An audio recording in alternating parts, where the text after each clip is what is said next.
in order to determine the opening, all right, I'm going to start with the inside of the cabinet frame, all right? In this case, the cabinet frame is 21 inches high, all right? I'm going to work with the opening here. And again, on the opening on the width, it's 24 inches, okay? I'm going to take my height dimension, all right? And I'm going to write that down. Here I have at least what that overlay needs to look like. And in this case, it happens to be 1.25 inches, okay? On each side, all right? So I've got a width, I've got 1.25 inches on each side, all right? So I've got my opening plus, okay, 2.5 inches, right? 1.25 inches times 2.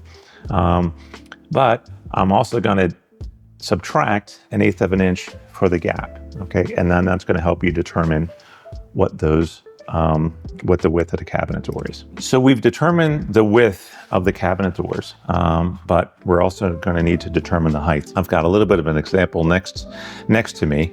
Now, I want to have the same clean lines both vertically and horizontally, okay? And so I want to make sure that all of the cabinet doors and drawer fronts align visually as I'm looking throughout the kitchen. And so in this case, I've got my cabinet frame here at 21 inches, and I'm looking at about 1/2 inch overlay, okay, at the height of the door, okay?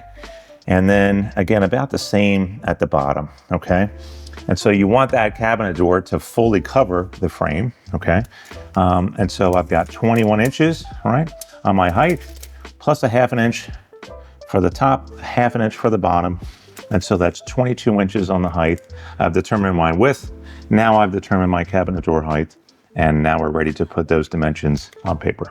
Again, this is Walt from Cabinet Doors Plus. Thank you for spending some time with us today on this video.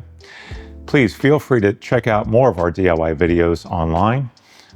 Use the chat, customer service, and we'd love to hear from you. Thank you.